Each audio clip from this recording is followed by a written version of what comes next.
newsflash, Drake Maye is really good. Really good. He's one of those guys where you see the hype behind him. You hear people talking about Heisman. And usually when somebody's just all on a player and just can't stop talking about him, I'm the guy to go in and say he's not all that, just to go against the grain. But when you watch the film, you see how good this guy is. I want to talk about the pros and cons of Drake Maye, what he does good, some opportunities, I think, for the Miami Hurricanes defense. And this is a big game coming up. Now, North Carolina, 5-0. Drake Maye, 1,629 passing yards. He's their second leading rusher. He does a lot for this North Carolina team, but they do have weapons around him. Everybody talks about Tez Walker because he just got eligible, but Nate McCullen is Drake Maye's favorite wide receiver. I think in the Minnesota game, he threw it to him 9-10 times in the first quarter or the first half or something like that. So it's not just Miami's going up against a good quarterback. They're going up against a good offense. So they're up for a tough task. When I look at Drake Maye, he's very good.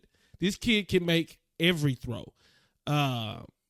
He's so good. He's one of those quarterbacks that's so good that it sometimes gets him in trouble because I see him make some wild throws, throwing across the field, throwing off his back foot, but he rarely – a lot of people don't make him pay for that. So I see him running to the right, throwing it across to his left, but his arm velocity, his vision, his accuracy is so good that a normal quarterback can't do that. Drake Maye gets away with that. Drake Maye is a multi-sport athlete, so he's going to run the ball. He's the second leading rusher for North Carolina, and I just hate quarterbacks. I bet if you ask most defensive coordinators, you hate going up against a dual threat quarterback because Drake Maye is a quarterback where you may say, well, we want to play coverage. Well, if you give him time, he will dice you up. If you blitz him, he can roll out left to right and make you pay with his legs. So you got to figure out, you got to keep him guessing. I think Coach Godry said this in his press conference. Drake Maye is a guy you got to fool him, but he's so smart. He plays the quarterback position so well, it's hard to fool him. One thing about Drake Maye is he sees the whole field. He's seeing the whole field, and he's manipulating the defense. There's instances where teams do rush only 3. And what he'll do is he'll roll out, he'll lull the safety up, and he'll throw it behind the safety. Very similar to what happened to Cam against Georgia Tech, where the quarterback escaped the pocket. He had time, and Cam came up, and he threw it behind him. Drake Maye will do that on a regular if you decide to go with rushing 3. Now, if you blitz Drake Maye, most of the time he's going to make the right decision, and most of the time he's going to put the ball on the money. So I'm saying all this, and people are saying, well, if he's so good, how does Miami stop him? I think he will give you opportunities because Drake Maye is so good that he's going to loft the ball up into double coverage because he has so much confidence in his arm that you cannot drop interceptions. You cannot miss time interceptions. You have to make him pay when he does make a mistake. I got that Drake Maye doesn't like to slide. So if you are a defender, you have to make him pay. If he's going to run the ball like a running back, not slide, not get out of bounds, not get down, then you have to deliver the legal hit. Nothing malicious, nothing Bush League. But if a quarterback's going to run willy-nilly and not protect himself, you got to make him thinking about protecting himself. So he doesn't really like to slide. He's gotten better at it this year, but he doesn't like to slide. Drake Maye doesn't panic.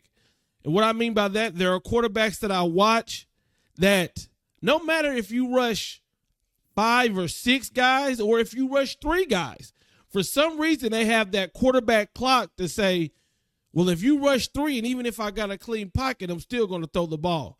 Drake Maye will hold that ball until he has to throw it. He's not going to panic. If you blitz him, as I said, he knows how to climb in the pocket. He knows how to get around the edge and be able to throw the ball deep. So Drake Maye is very good. He's as advertised.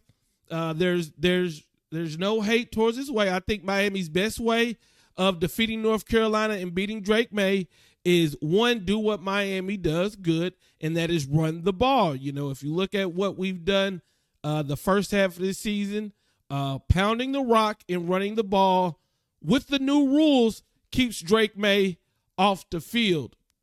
When you have a chance to sack or to bring down Drake Maye, you cannot miss tackles. You have to play good, sound defense. When I look at this Miami Hurricanes defense, the one thing that pops out to me is the pursuit to the ball. So there's a lot of times where I'm watching and the quarterback or the running back breaks to the left. Well, Miami is attacking from all different angles. Great pursuit. I think they've done great at that this year. So I think you have to be able to bring him down when you get an arm. You can't have any of this almost sacks. You get one hand on him, he breaks out of it, because what's going to happen is our DBs can't cover forever. And Drake Maye can run around until he lulls you to sleep and he throws it deep. So how do we stop Drake Maye? One, I think you have to mix up pressure and coverage, because Drake Maye gets better. That's something I wrote down too. Drake Maye gets better as the game goes along. So one, if you mix the coverages up, you can't let them get comfortable. Two, if Miami's offense is able to get first downs, keep the clock running because we want to run the ball, we have the running backs, then you're going to keep Drake Maye on the sideline. Secondly, when Drake Maye gives you an opportunity to throw interceptions, when Drake Maye gives you the chance to get an interception, you got to take advantage of it, right? So he's already got 4 interceptions on the season. Can't have any dropped interceptions. Can't have any mistimed interceptions. You have to make them pay, and we have to bring them down when we can tackle them, right? And then, as I think Coach Godry said this too, we can't just say, oh, Tez Walker, let's stop him, because he has tight ends. He has Nate McMullen. He has other guys who can make you pay. What do you guys think about Drake Maye? I'll be dropping other videos. Leave any questions you have in the comments. I'm out. Peace. No more defeat. I'm out.